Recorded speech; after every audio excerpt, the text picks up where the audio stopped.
नमस्कार, मैं हूं आपके साथ कविता राणा।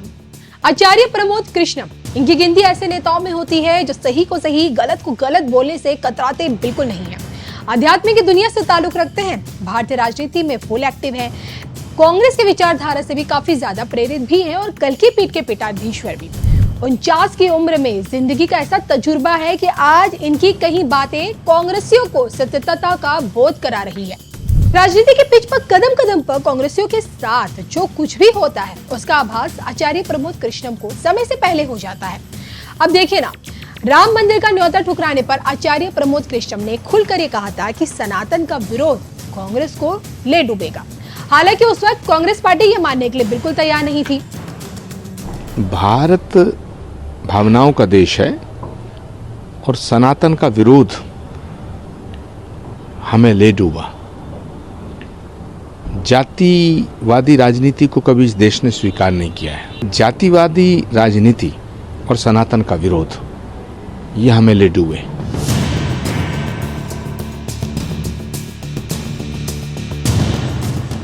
अब देखा जाए तो राम मंदिर का न्योता ठुकराना आज कांग्रेस को इतना भारी पड़ रहा है कि इंडी गठबंधन में उन्हीं के साथ ही आज उनका साथ छोड़कर चले गए।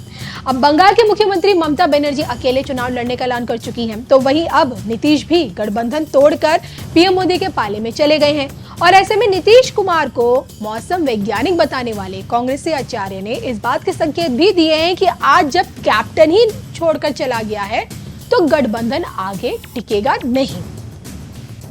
अब कैप्टन ही इंडिया गठबंधन को छोड़ के चला गया तो ये हमारे लिए तो बहुत दुखद है, लेकिन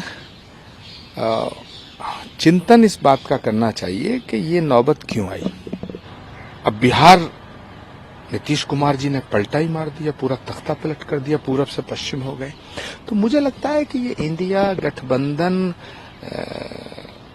को मजबूत करने के लिए या उसको जो कोऑर्डिनेट करने के लिए जो भी नेता काम कर रहे थे, मैं आदरणीय खड़गे जी से और राहुल जी से ये निवेदन करना चाहूंगा, कांग्रेस पार्टी को चाहिए कि पूरे देश में अकेले चुनाव लड़ने की तैयारी करे। इन बैसाखियों के सहारे इतना बड़ा युद्ध नहीं लड़ा जा सकता है।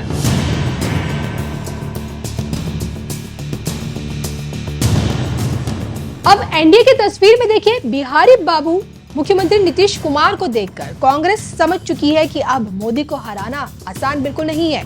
आप कहेंगे बिल्कुल नामुमकिन है। और इसी सियासी घटनाक्रम को देखते हुए अब कांग्रेसी आचार्य प्रमोद कृष्णम ने इस बात की भविष्यवाणी कर दी है कि अब 24 का नहीं बल्कि 29 का चुनाव कांग्रेस लड़ेगी। लेकिन क्या 29 में मुकाबला पीएम मोदी से होगा या फिर भगवाधारी योगी आदित्यनाथ से? कांग्रेस पार्टी के अलावा ये सबको पता था कि नीतीश जी जाएंगे और वो चले गए। जहां तक सवाल है रोकने की, उनको रोकने का, तो कांग्रेस ने तो सिंधिया को रोकने की कोशिश नहीं की। कांग्रेस एक महान पार्टी है, वो किसी को नहीं रोकना चाहती। जो जाना है चला जाए। आरपीएन सिंह को भी नहीं रोका गया, जितिन प्रसाद भी चले गए, उन्हें भी नहीं रोका गया। सुष्मिता देव गई, उन्हें नहीं रोका गया। अशोक तंवर गए, उन्हें नहीं रोका गया। ऐसी एक लंबा सिलसिला है। कांग्रेस किसी को रोकने की कोशिश नहीं करती, जिसे जाना है जाओ। कांग्रेस एक महान पार्टी है। जब हम अपनों को रोकने की कोशिश नहीं करते तो नीतीश जी को रोकने की कोशिश कैसे कर सकते थे। 24 का इलेक्शन है, किस तरीके देखेंगे उसको अलायंस को? देखिए, अलायंस जो ये इंडिया गठबंधन जब से बना तब से ही गंभीर बीमारियों से ग्रस्त हो गया। तरह तरह के नाना प्रकार के वायरस इसमें आ गए, फिर आईसीयू में चला गया और अंत में वेंटिलेटर पे गया। और फिर कल नीतीश जी ने इसका अंतिम संस्कार कर दिया। तो अब इंडिया गठबंधन का क्या होगा? अब तो अंतिम संस्कार हो गया, कल पटना में नीतीश जी ने कर दिया। सर, राहुल गांधी की यात्रा को लेकर क्या कहेंगे? कांग्रेस पार्टी में हमारे ऐसे सब महान समझदार नेता हैं कि एक तरफ देश का 2024 का महाभारत सज रहा है और दूसरी तरफ पूरी पार्टी पॉलिटिकल टूरिज्म कर रही है, देशाटन कर रही है। एक्चुअली हम 24 के बाद सोचेंगे कि हम 24 का चुनाव कैसे लड़ेंगे। मुझे ऐसा लगता है कि हम 29 की तैयारी कर रहे हैं। 24 की तैयारी करते तो ये जो हो रहा है ये नहीं होता। सब ममता बनर्जी की बात करें, वेस्ट बंगाल में राहुल जी की यात्रा है, सीटों के बंटवारे को लेकर अभी तक कोई भी फैसला नहीं हुआ है। किसकी सीट का बंटवारा, कौन सी सीट है, कौन दे रहा कांग्रेस को सीट है? इन हालातों में कोई सीट देगा? सीट उसे दी जाती है जिसके पल्ले में कुछ हो। बिन मांगे मोती मिले, मांगे मिले ना भीख। ये सत्ता का खेल है। सियासत और सत्ता की शतरंज में वही जीतता है जिसे दाव खेलना आता है।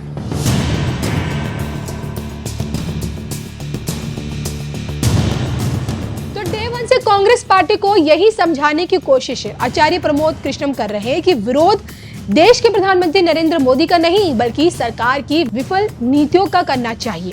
सिर्फ मोदी के प्रति नफरत रखेंगे तो खुद का नुकसान कर बैठेंगे और जिसका खामियाजा फिलहाल कांग्रेस भुगत भी रही है।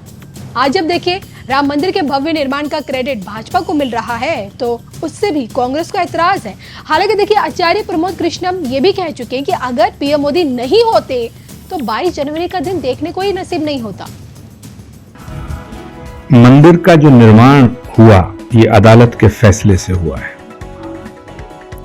सुप्रीम कोर्ट ने फैसला दिया और भगवान श्री राम की जन्मभूमि के मंदिर का निर्माण शुरू हुआ और कल उसकी प्राण प्रतिष्ठा है। ये बात ठीक है कि मंदिर का निर्माण अदालत के फैसले से हो रहा है और हुआ, लेकिन अगर मोदी देश के प्रधानमंत्री ना होते,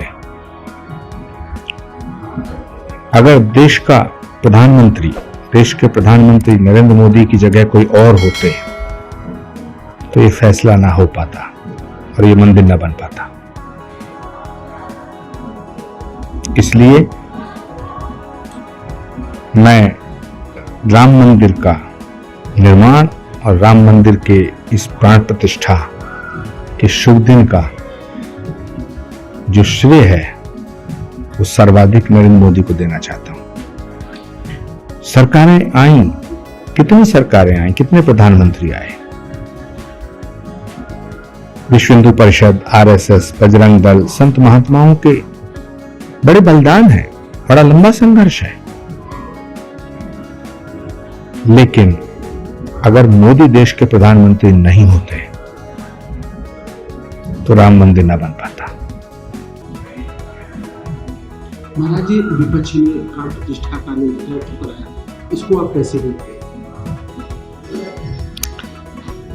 ये दुर्भाग्य का विषय है।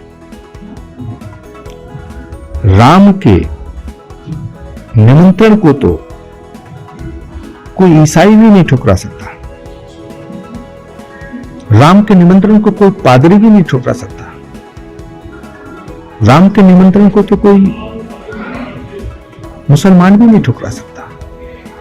राम भारत की आत्मा है, राम के बिना भारत की कल्पना भी नहीं की जा सकती। राम को के निमंत्रण को ठुकराने का मतलब है कि भारतीय संस्कृति और सभ्यता का अपमान करना। राम के निमंत्रण को ठुकराने का मतलब है कि भारत की अस्मिता और अस्तित्व को चुनौती देना। राम के बिना न भारत की कल्पना की जा सकती है न भारत के लोकतंत्र की।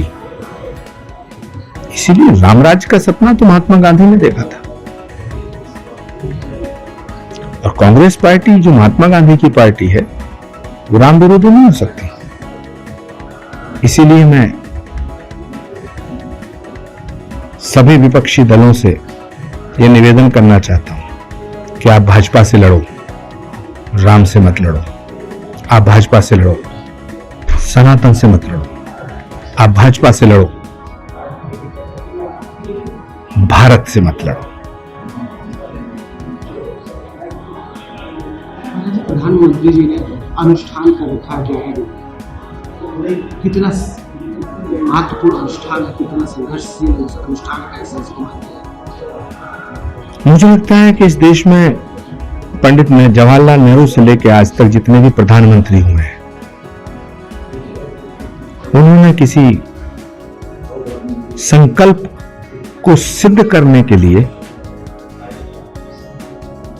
इतनी बड़ी साधना नहीं की। मैं इस पुण्य कार्य के लिए भारत के प्रधानमंत्री की सराहना करता हूं। आज पूरी अयोध्या सजाई गई, आप अयोध्या आए हैं, कैसा महसूस कर रहे हैं, अपने आप को कितना सौभाग्यशाली महसूस कर रहे हैं? मेरा परम सौभाग्य का विषय है कि मुझे भगवान श्री राम के मंदिर की प्राण प्रतिष्ठा का निमंत्रण प्राप्त हुआ और अयोध्या नगरी देख करके मुझे ऐसा लग रहा है जैसे ये कई जन्मों के पुण्यों का फल है। जो लोग अयोध्या आए हैं उनको बधाई, जो लोग इस अयोध्या की छटा को, इस उत्सव को, इस महान उत्सव को घर बैठे देखेंगे उनको भी बधाई, और जो लोग नहीं आ रहे हैं उनके लिए भी भगवान राम से प्रार्थना करता हूं कि इनको सद्बुद्धि दे। सबका कल्याण हो। सर्वे भवन्तु सुखिनः, सर्वे सन्तु निरामया, सर्वे भद्राणि पश्यन्तु मा कश्चित् दुर्भाग् भवेत्। महाराज जी, आखिरी सवाल,